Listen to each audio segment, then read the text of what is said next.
بسم اللہ الرحمن الرحیم، السلام علیکم ورحمۃ اللہ۔ امریکی صدر ڈونلڈ ٹرمپ نے آخرکار جو اپنی پالیسی ہے وہ دنیا کے معاملات کے اوپر واضح کرنا شروع کرتی ہے۔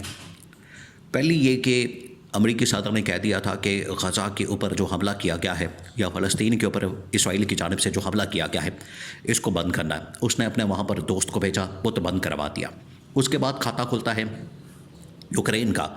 اب یوکرین کے اندر بھی وہاں پر صدر کو بتا دیا گیا کہ اب ہم نے یہاں پر تبدیلی کرنی ہے اور تمہاری نالائکی کی وجہ سے، ناکامی کی وجہ سے یہ پوری دنیا کو، یورپین طاقتوں، یورپ اور باقی ممالک کو بڑا نقصان اٹھانا پڑا۔ ویسے اس کی بھینٹ جو ہے وہ عمران خان بھی چڑھ گیا تھا۔ عمران خان کو بھی اسی کا نقصان اٹھانا پڑا۔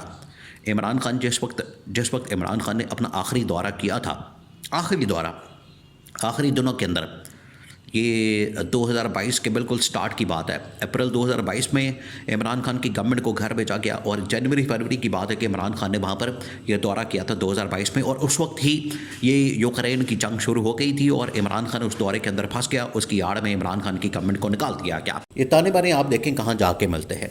عمران خان کو نکالا گیا، وہ اس معاملے کے اوپر نکالا گیا کہ یوکرین کے اندر جنگ شروع ہوتی ہے، عمران خان روس کا دورہ کرتا ہے اور عمران خان کی گورنمنٹ کو گھر بھیج دیا جاتا ہے۔ اس کے بعد یہ معاملہ کہاں پر آ کے شروع ہوتا ہے؟ یہ شروع ہوتا ہے پھر پاکستان کے اندر ایک اسٹریٹجک چینج آتا ہے۔ پھر اس کے بعد یہ چلتا چلتا امریکہ سے ہوتا ہوتا عرب ممالک کے اندر آ کے کھڑا ہو گیا ہے۔ اب عرب ممالک کے اندر جو ہے اس کے اوپر بات ہو رہی ہے۔ عرب ممالک میں امریکہ اور روس کے درمیان مذاکرات ہو رہے ہیں تاکہ اس معاملے کو وائنڈ اپ کیا جائے اور اس کا حل نکالا جائے اور اس کو کسی طریقے سے جو ہے سالو کیا جائے اور جنگ بندی کی جائے۔ اور وہاں سے اب پریشر آ رہا ہے پاکستان کے اندر بھی۔ پاکستان کے اندر اس وقت ایک چینج آف گورنمنٹ کی بات ہو رہی ہے کہ گورنمنٹ کو گھر بھیجا جائے، ملک کے اندر یا تو نئے انتخابات کروا دیے جائیں، قومی گورنمنٹ بنا دی جائے، اور پاکستان کی فوج کا اب جو کردار ہے وہ آنے والے دنوں میں بڑھے گا۔ دو تین چیزیں سمجھنے سے تعلق رکھتی ہیں، بہت اہم ہیں۔ دو تین چیزیں بہت اہمیت کی حامل ہیں۔ پہلی بات یہ کہ اس وقت پاکستان کی فوج کا جو رول ہے وہ بڑھ گیا، اور اسٹریٹجک پوزیشن کے حساب سے بھی اور پاکستان کی فوج کے طاقت کے حساب سے بھی اس کا جو اب رول ہے بڑھ گیا کہ بہت جلد یوکرین کے اندر جنگ بندی کے بعد پاکستان کی فوج کی ضرورت پڑنے والی ہے اور وہاں پر پاکستان کی فوج کو بھیجا جائے گا پیس کیپنگ مشن کے طور پر، کہ وہاں پر پیس کیپنگ مشن کے لیے پاکستان کی فوج کو بھیجا جائے۔ تو اگر وہاں پر بھیجا جانا ہے تو یہاں پر حالات کیا بنے ہوئے ہیں، تو اس کے اوپر تو نظر رکھنا بڑا ضروری ہے۔ اسی وجہ سے پچھلے تقریباً 3-4 مہینے سے، جب سے یہ نئی انتظامیہ آئی، نئی گورنمنٹ آئی، نیا صدر آیا، ڈونلڈ ٹرمپ آیا، اس کے بعد سے لے کے ٹرمپ انتظامیہ کے جتنے قریبی لوگ ہیں، رچرڈ گرنیل سے لے کے جو ولسن سے لے کر سلمی خلیجات، تمام کے تمام لوگوں نے پاکستان کے اندر عمران خان کی رہائی، آزادی اور عمران خان کو رہا کرنے کی بات کی، اور پاکستان کے اندر آئین اور قانون کی حکمرانی کی بات کی، اور اس جعلی نظام اور حکومت کے خاتمے کی بات کی۔ بالکل اسی طریقے سے دیکھیں، ایک اور بھی اس کا لنک اسٹیبلش ہوتا ہے، ایک اور لنک، وہ یہ کہ ٹرمپ نے آ کے جس طرح سے اپنی فوج کو وہاں پر آڑے ہاتھوں لیا، جرنالوں کو فارغ کیا، CIA کے بہت سارے لوگوں کو اس نے فارغ کیا، ان کو گھر بھیجا، ان کی چھٹی کرائی، اور جس طریقے سے ان کی چھٹی کرا کے تو ان کو گھر بھیج کے تمام اقدامات کر کے پھر عالمی معاملات کی طرف آیا، وہاں پر اس نے جو سب سے بڑا کام کیا وہ یہ کہ اسٹیبلشمنٹ کو پیغام بھیجا، پوری دنیا کی اسٹیبلشمنٹ کو پیغام بھیجا کہ اب ہم آپ کے ساتھ کام نہیں کر سکتے، ہمارا آپ کے ساتھ چلنا نہیں ہو سکتا، ہم آپ کے ساتھ نہیں چل سکتے، تو آپ بہتر یہ ہے کہ اپنا خود بوریا بستر گول کریں، معاملات کو ٹھیک کریں اور گھر جائیں، اور ایسی حکومتیں لائیں، ایسی حکومتیں برسر اقتدار لائی جائیں جن کے ساتھ ہم بات کر سکیں، جن کے ساتھ ہم بیٹھ سکیں، معاملات کو طے کر سکیں، چلا سکیں، اور اسٹیبلشمنٹ کے ساتھ اب ہم نے مزید نہیں چلنا۔ یہ ان کی جانب سے پیغام دیا گیا، یہ ان کی جانب سے کہا گیا، تو انہوں نے کلیئر کر دیا تھا۔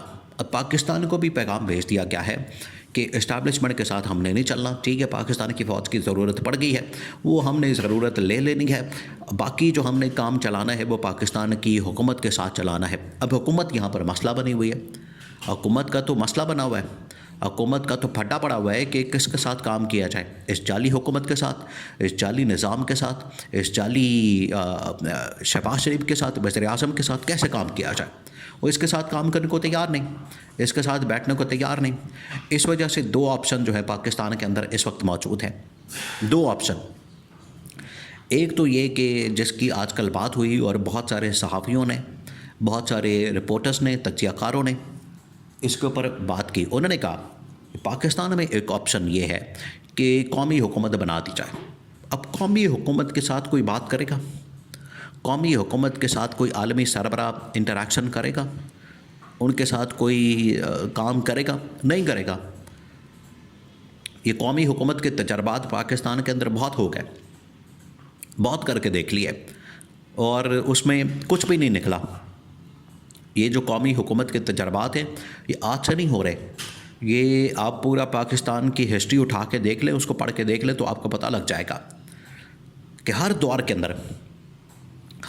اندر جو ہے وہ اس طرح کے قومی حکومت کے تجربات کیے گئے لیکن وہ ناکام ہوئے۔ ابھی ریسنٹ جو تجربہ کیا گیا تھا، بالکل ریسنٹلی، وہ انوار اللہ کاکڑ کی تھی نگران حکومت۔ وہ ایک قسم کی قومی گورنمنٹ تھی، قومی حکومت تھی، نیشنل گورنمنٹ تھی۔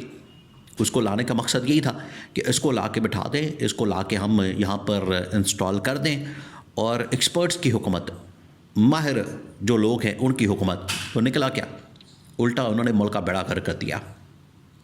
ایک تو تباہی اور بربادی چلی آ رہی تھی عمران خان کی حکومت کے بعد شہباز شریف کی وجہ سے، اور یہ 6 سے 8 مہینے کا 10 مہینے کا بیچ میں ٹینیور آیا نگران حکومت کا، جو قومی حکومت کے نام پر کھڑی کی گئی، انسٹال کی گئی، اس نے بھی تباہی اور بربادی پھیر دی، اور بہتر کرنے کی بجائے ہر ادارے کے اندر انہوں نے بیڑا غرق کر دیا۔ وہ تو اس وقت کے وزیر خزانہ کا بیان موجود ہے کہ مجھے تو پتہ ہی نہیں تھا کہ ملک کے اندر اتنی تباہی اور بربادی ہے، ورنہ میں تو ذمہ داری لیتی نہ۔ تو اس سے آپ کو اندازہ ہو۔ دوسرا، اب نئے انتخابات کی بات ہو رہی ہے کہ ملک کے اندر نئے انتخابات کروائے جائیں۔ تو ایک اس نے جو یوکرین کا صدر ہے اس کو گھر بھیجنے کا فیصلہ کیا ڈونلڈ ٹرمپ نے کہ بھائی تو چاہ، تیری تو چھٹی کنفرم ہے، تو جائے گا، جان چھوٹے گی اور ایک عوامی حکومت آئے گی۔ اسی طرح سے پاکستان کے اندر بھی انہوں نے کہہ دیا، اور عمران خان کا بالکل وہی بیان لیا، سیم، رتی برابر بھی اس کے اندر فرق نہیں، رتی برابر بھی یہی کہا گیا ہے کہ ایک یہاں پر عوامی حکومت جس کے پاس عوام کا مینڈیٹ، عوام کی طاقت، عوام کی پاور، عوام کی حمایت اور سپورٹ اور تائید ہوگی، وہی آئے۔ فری اینڈ فیئر انتخابات کو یقینی بنا کے، الیکشن کمیشن کے اندر ریفارمز کر کے، اور ایک ایسی حکومت قائم کی جائے جو کہ عوامی حکومت ہو۔